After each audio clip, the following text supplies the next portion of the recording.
ఒక different backdrops కానీ realistic approach ఉన్న సినిమాలకు కానీ ఇప్పుడు మన పరిశ్రమలో ఆదరణ పెరుగుతుంది. ఒక కంటెంట్ డ్రివెన్ సినిమాలు ఎక్కువగా కనిపిస్తున్నాయి.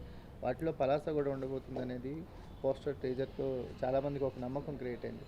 ఈ సినిమా సమర్పకుడిగా ఈ సినిమా ఒక కొన్ని రోజుల్లో ప్రేక్షకుల ముందుకు రాబోతుంది. వాళ్ళకి మీరు ఇచ్చే హామీ ఏంటి?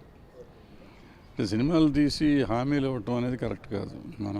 మనకి నచ్చినయే చేస్తాం కదా. సినిమా చేయటంలోనే మన కాన్ఫిడెన్స్. మనకు నచ్చకపోతే సినిమా చెయ్యము, లేకపోతే నేను సమర్పించను. నాకు ఎంతవరకు ఇన్వాల్వ్మెంట్ ఉందనేది పక్కన పెడితే సమర్పణకు పేరు వేసుకుంటాను కూడా ఒప్పుకోను, సినిమా పనికిరాదు అనుకుంటే. సో సినిమా కథలో నమ్మకం ఉండి, సినిమా మేకింగ్లో డైరెక్టర్ మీద నమ్మకం ఉండబట్టే ఈ సినిమా చేసాం.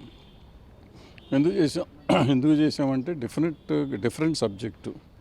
డిఫరెంట్ సబ్జెక్ట్ అంటే ఇప్పుడు వస్తున్న సినిమాల మధ్యకి వస్తే డెఫినెట్గా ఇది స్టాండింగ్ అవుట్ సినిమా అవుతుంది. సపరేట్ కనపడుతుంది, వేరే రకంగా కనపడుతుంది, వేరే సినిమాలాగా ఉంటుంది, కొత్త సినిమాలాగా ఉంటుంది. సో ఆ కొత్త సినిమాలాగా ఉండే ప్రక్రియ చేస్తే దాంట్లో నా పేరు ఉంటుంది, నా అదృష్టంగా నేను ఫీల్ అయ్యి ఈ సినిమాకి ఒప్పుకున్నాను. సో కరుణ కుమార్ మొదటిసారి కథ చెప్పినప్పుడు నాకే చెప్పాడు, యాక్చువల్ ప్రొడ్యూసర్ కంటే ముందు. బాగుంది అని నేను ప్రొడ్యూసర్కి సజెస్ట్ చేశాను. చేస్తే చేశారు. అల్టిమేట్ కాపీ చూసినాక నిజంగా చాలా బాగుంది. Very happy. సినిమా రిజల్ట్ కంటే కూడా ఎప్పుడు సినిమాలు ఎట్లా ఉంటాయంటే మనకు నచ్చాలి ముందు. మనం సినిమా తీసినాక మనకే నచ్చని సినిమా ప్రజలకే నచ్చుతుంది. నాకు డెఫినెట్గా విపరీతంగా నచ్చింది. నాకే కాదు, నా యూనిట్లో పనిచేసిన వాళ్ళు మా అందరికీ బాగా నచ్చింది. జనరల్గా ఎవరైనా కానీ ఒకసారి కథ చెప్పేటప్పుడు కానీ నరేట్ చేసిన వాళ్ళు కానీ అదే డైరెక్టర్ కానీ చెప్పినట్టు తీయటమే చాలా తక్కువ. దీంట్లో నేను 100% తీసాడని చెప్పడం ఎక్కువ అవుతుంది, కానీ 90% డెఫినెట్గా చెప్పింది అతనికి. అంటే పరిధి అంటే మనం ఇచ్చిన వనరులను బట్టి ఉంటుంది కదా ప్రాజెక్టు. మేము ఇచ్చిన దానికంటే చాలా బాగా ఎక్కువ తీశాడు అతను.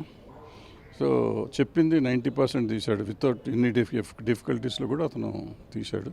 So hats off to the director. Cinema result కూడా బాగుంది. సినిమా బాగుంటుందని ప్రేక్షకులందరూ ఈ సినిమా చూడాలని కూడా కోరుకుంటున్నాను. Thank you sir. ఒక కొత్త ఐడియాని, కొత్త సినిమాని, ఒక కొత్త సినిమా కథని నమ్మి కెరీర్ స్టార్టింగ్లోనే ఈ కథను ఒప్పుకొని ఈ సినిమా చాలా ధైర్యంగా చేసి at the same time performances కూడాను 4 వేరియేషన్స్ని కూడా చెప్పినట్టుగా చేసి ఏ రోజు నన్ను ఇబ్బంది పెట్టకుండా ఈ సినిమా ఈరోజు ఇంత బాగా రావడానికి కారణమైన రక్షిత్కి నేను ఆల్ ద బెస్ట్ చెప్తున్నాను. అట్ ద సేమ్ టైం ఈయన ఇలాంటి కథలే ఎన్నుకొని ఫ్యూచర్లో కూడా మంచి కథలతో, కొత్త డైరెక్టర్లతో, కొత్త ఇన్నోవేటివ్ ఐడియాలతో వస్తే తెలుగు సినిమాలో ఖచ్చితంగా రక్షిత్ ఒక ముద్ర పడుతుందని నేను గాఢంగా నమ్ముతున్నాను. Thank you very much. All the best Rakshit garu. మీరు మాట్లాడండి. నాకు ఇంత అద్భుతమైన సినిమా నా కెరీర్ స్టార్టింగ్లోనే ఇచ్చిన కుమార్ గారికి చాలా చాలా థ్యాంక్ యూ సార్. చెప్పిన దానికన్నా చాలా అద్భుతంగా తీశారు. Love you two.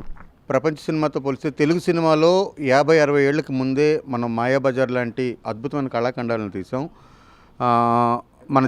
మన చాలా సినిమాలు, తెలుగు సినిమాలు తమిళ్, మలయాళం, కన్నడలోకి అనువాదాలు అయ్యేవి. అంత మంచి గొప్ప టెక్నీషియన్స్, గొప్ప కథల్ని, గొప్ప లిటరేచర్ని సృష్టించిన నేలమంది. బట్ అన్ఫార్చునేట్గా మధ్యలో మనకి సినిమాటిక్ ఎక్స్పీరియన్స్లో కొంత లోటైతే ఉండింది.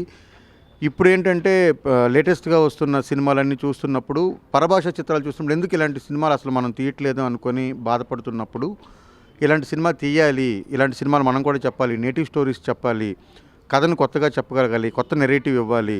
సో డైలాగ్స్ అంటే పంచ్ డైలాగులే కాదు, కంటెంట్ ఉండే డైలాగులు కూడా చెప్పొచ్చు. ఇలాంటివన్నీ అనుకున్నప్పుడు చేసిన సినిమా ఇది. అలాగే ఈ సినిమాని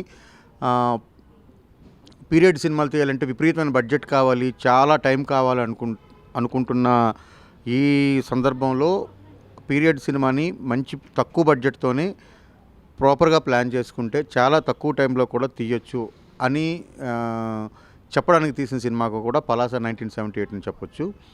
సో ఈ సినిమా తెలుగు ప్రేక్షకులకి ఖచ్చితంగా కొత్త సినిమా అవుతుంది. అంటే రెగ్యులర్గా చెప్పే రొటీన్ డైలాగ్గా కాకుండా చాలా కాన్ఫిడెంట్గా చెప్పగలుగుతాను. అంటే విజువల్ కానీ, స్టోరీ నెరేషన్ కానీ, లేకపోతే ఇందులో ఉండే డైలాగులు కానీ, పాత్రలు కానీ మేము తీసుకున్న ప్రెమిస్ కానీ ఈ కథని చెప్పే ఊరు ఏదైతే ఉందో పలాస అనే ఊరు ఏదైతే ఉందో ఆ పలాసలోని జీవన విధానాన్ని కానీ మేమంతా ఎక్స్ప్లోర్ చేసిన విధానాన్ని ఖచ్చితంగా ఒక కొత్త ఎక్స్పీరియన్స్గా తెలుగు ప్రేక్షకులు చూస్తారని నమ్మకం నాకుంది. సో మీరు ఎప్పుడూ కూడా మంచి సినిమాలని ఆదరిస్తూనే వచ్చారు. అలాగే ఇది మంచి సినిమా అని మీకు అనిపించినట్లయితే ఖచ్చితంగా మీరు ఆదరించండి. మంచి సినిమా తీసామని నేను ఘంటాపదంగా చెప్పగలను. ఇక మీద తీర్పు అంతా కూడా మీ చేతిలోనే ఉంది. Thank you very much. So next Palasa team నుంచి మన ముందు రఘు కుంచె గారు ఉన్నారు. సో ఆయన గురించి మనం స్పెషల్గా ఇంట్రడ్యూస్ చేయాల్సింది ఏం లేదు. సో ఈ సినిమాలో ఆయన ఎక్స్పీరియన్స్ ఆయన మాటలో తెలుసుకుందాం. అంటే ఎక్స్పీరియన్స్ అంటే నేను 2 చేశాను దీంట్లో. సినిమాకి మ్యూజిక్ చేశాను, యాక్ట్ చేశాను. యాక్టింగ్ గురించి చెప్పండి సార్. యాక్టింగ్ గురించి చెప్పండి సార్. ఓకే. ఎందుకంటే మనందరికీ ఎలాగో ఆయన మ్యూజిక్ గురించి తెలుసు కాబట్టి ఆయన యాక్టింగ్ గురించి తెలుసుకుందాం. యాక్టింగ్ ఎక్స్పీరియన్స్ అంటే ఈ సినిమాలో నాతో ఒక నెగిటివ్ షేడ్ ఉన్న క్యారెక్టర్ రాశారు నా కోసం డైరెక్టరు. 4 షేడ్స్ ఉంటుందండి అంటే క్యారెక్టర్. లైక్ 30 yearsలో ఉంటుంది, 40లో ఉంటుంది, 50లో ఉంటుంది, 70లో ఉంటుంది. So story travels from 78 to 2018 వరకు ఇది అవుతుందన్నమాట. సో పాత్ర ఎలా ఉంది, నేను ఎలా పర్ఫామ్ చేశాను అన్నది ప్రేక్షకులు చెప్తారు.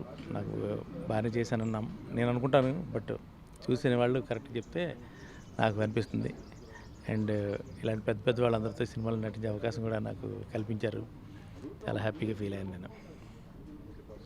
తిట్టారా పొగిడారా? సరే ఏంటి సార్, పలాసాలో కూడా మీకు చాలా మంచి ఫాలోయింగ్, ఎక్కడ ఏది తగ్గకుండా నెట్టుకొచ్చారని విన్నాం. ఏం సార్ మంచిగా రఘు కుంచె గారు అని చెప్పి మీకు ప్రతిరోజు ఒక క్యాష్ ప్యాకెట్ వచ్చేదంట, ఒలిచి పెట్టేవాళ్ళంట. ఒలిచి పెట్టలేదు, ఒలిచిందే ఇచ్చారు వాళ్ళు. అక్కడ మనకి ఒలిచేసినవి ప్యాక్లో పెట్టి అమ్ముతుంటారు. ఎక్కడ సార్ డైరెక్టర్ గారు మీకోసం ప్రేమతో ఒలిచి పెట్టారని మేము విన్నాము. లేదండి, మీరు రాంగ్ చేస్తున్నారు. బట్ అక్కడ చాలామంది పాపం కలవడానికి వచ్చిన ప్రతి వాళ్ళు ఒక జీడిపప్పు ప్యాకెట్ తీసుకొచ్చి ఇచ్చేవారు. సో పలాస అనేదే జీడిపప్పుకి ఫేమస్ అది. సో మీకు ఎలా అనిపించింది? మీరు ఇంతకుముందు క్యాష్ ఫ్యాక్టరీకి వెళ్ళారా? లేదండి, అంటే క్యాషియో ఫ్యాక్టరీకి ఎప్పుడు వెళ్ళదు. జీడిపప్పు గురించి తెలుసు నాకు, ఎందుకంటే మాకు గోదావరి జిల్లాలో కూడా జీడి మామిడి చెట్లు చాలా ఉంటాయి. చెట్టుకి పండు పిక్క 2 ఉంటే పండు తినేసి పిక్క ఇంటికి తెచ్చుకుని ఆ పిక్కలన్నీ ఏరుకొని చిన్నప్పుడు వాటిని మళ్ళీ కాల్చుకొని తినేవాళ్ళం. సో అంతవరకే నాకు నాలెడ్జ్ ఉంది. కానీ జీడి పిక్కల ఫ్యాక్టరీ, ఆ ఫ్యాక్టరీలో అది తయారయ్యే విధానం, అది ఒలిచే విధానం అండ్ దాని వెనకుండే స్టోరీస్ ఏంటి అనేది ఈ సినిమా ద్వారా కొంచెం ఎక్స్పీరియన్స్. సో మీకు ఎలా అనిపించింది? మీకు చిన్నతనంలో చేసిన చిన్న మూమెంట్స్ గుర్తొచ్చినాయి అంటారు? You enjoyed? చాలా అండి, చాలా ఎంజాయ్డ్. ఓకే. సో ఫైనలీ మీకు భరద్వాజ్ గారు ఈ సినిమాకి ప్రెజెన్స్ అనేది ఈ సినిమాకి ఎంతవరకు ప్లస్, అండ్ మీరు ఎలా ఫీల్ అవుతున్నారు అసలు దాన్ని? ప్లస్ ఇన్ ద సెన్స్ మేమందరం కూడా ఒప్పుకుంటాము, బికాజ్ ఆయన హెడ్ ఆఫ్ దిస్ ఫిలిం, ఆయన బ్యాక్ బోన్ ఇన్ఫ్యాక్ట్ చెప్పాలంటే. మీకు ఎలా అనిపిస్తుంది?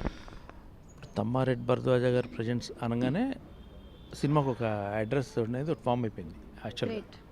సో అంటే ప్రేక్షకులకి ఒక సినిమా తెలియాలి అంటే దానికి కేర్ ఆఫ్ అనేది స్ట్రాంగ్గా ఉండాలి. సో ఆయన పేరుతో ఆల్రెడీ సినిమా కేర్ ఆఫ్ దొరికేసింది. సో నెక్స్ట్ ఏంటంటే ఇంకా ఫర్దర్గా ఏదైనా ఇప్పుడు ఈ సినిమాకి సంబంధించిన అప్రోచ్ ఏదైనా ఉన్నా ఆయన ఉన్నారన్న ధైర్యం ఒకటి యూనిట్ కూడా ఉంటుంది. బేసిక్గా ఏదైనా సమస్యలు తలెత్తినప్పుడు, లేకపోతే ఏదైనా అడ్డంకులు ఉన్నప్పుడు, లేకపోతే సినిమా రిలీజ్కి బిజినెస్ పరంగా ఇలాంటివన్నీ ఉన్నప్పుడు కొంచెం ఆయన ఉన్నాడు కాబట్టి డీల్ చేయగలరు అనే ఒక నమ్మకం. అంటే అలాంటి వ్యక్తి సపోర్ట్ ఉంటే ఒక సినిమా ఒక ప్రాపర్ వేలో బయటకు వెళ్తాయి సినిమాలు. సో అది ఈ సినిమాకి ఆయన ఉండడం వల్ల జరిగినటువంటి బెనిఫిట్స్ చాలా. వన్ లాస్ట్ క్వశ్చన్ అండి, మీ సినిమాలో హీరోయిన్ ఎలా చేసింది? సినిమాలో హీరోయిన్ చాలా బాగా చేశారండి. ఎందుకంటే అంటే కొత్త అని విన్నాము. కొత్త అమ్మాయి, కానీ నేను పలాసలో చాలామంది అబ్బాయిలు మనసు పారేసుకొని ఈ సినిమా షూటింగ్ ప్యాకప్ అయ్యి తను వెళ్ళిపోతుంటే వాళ్ళు ఏడ్చి గోల్ చేసి అమ్మాయి ఎలా చేసిందని అడిగామండి. అంటే అంతమంది హృదయాలను దోచుకుంది తన నటనతోనూ, తన చూపులతోనూ, తన నవ్వుతోనూ. అమ్మాయి మీరు అక్కడ నటిస్తుంటే వాళ్ళు ఓకే సార్, మాకు అర్థమైంది. లేదు నాకు అర్థమైంది సార్, బాగా చేసింది. Okay fine, thank you sir, thanks for spending your valuable time. Palasa అనేది ఫస్ట్ లుక్తోనో టీజర్తోనో ఒక టాలీవుడ్లో ఒక ఇంపాక్ట్ని క్రియేట్ చేశారు. పలాస ఇప్పుడు ఫిబ్రవరిలో రిలీజ్ రెడీ అవుతుంది. మీ క్యారెక్టర్ పెద్ద షావుకారు అనే క్యారెక్టరు ఎలాంటి ఇంప్రెషన్ అవ్వబోతుంది పలాస సినిమా? మొట్టమొదటిగా పలాస సినిమా కోసం మాట్లాడితే మన డైరెక్టర్ గారి కోసం మాట్లాడాలండి. ఈ క్యారెక్టర్ అన్నది టోటల్గా డైరెక్టర్ గారి సృష్టే. ఆయన ఈ పలాస ఏరియాలోని ఉన్న ఈ జీడిపప్పు ఫ్యాక్టరీ, జనరల్గా పలాస ఫేమస్ ఫర్ జీడిపప్పు. ఆ క్యాషు ఫ్యాక్టరీసు, ఆ క్యాషు ఓనర్స్ అందరు కూడా జనరల్గా షావుకారులు ఉంటారు. సో ఆ పెద్ద షావుకారు అనే పేరుతో నా క్యారెక్టర్ డిజైన్ చేశారు. మీకు న్యాచురల్గా పలాసలోని వాళ్ళ తాలూకా భాష, యాస, వాళ్ళ తాలూకా బిహేవియరు ఎలా ఉంటుందో దాని చుట్టే నా క్యారెక్టర్ని డిజైన్ చేసి తీయడం జరిగిందండి. ఈ క్రెడిట్ అంతా కూడా డైరెక్టర్ గారికి వెళ్తుంది. సో నా వరకు నా క్యారెక్టర్ అద్భుతంగా వచ్చింది. సినిమా కూడా జనరల్గా వచ్చే సినిమాల కంటే ఇది ఒక భిన్నమైన సినిమా అండి. చాలా ప్రేక్షకులు అందరూ కూడా బాగా ఎంజాయ్ చేస్తారు ఈ సినిమాని, సినిమా లవర్స్ అందరూ కూడా. Thank you.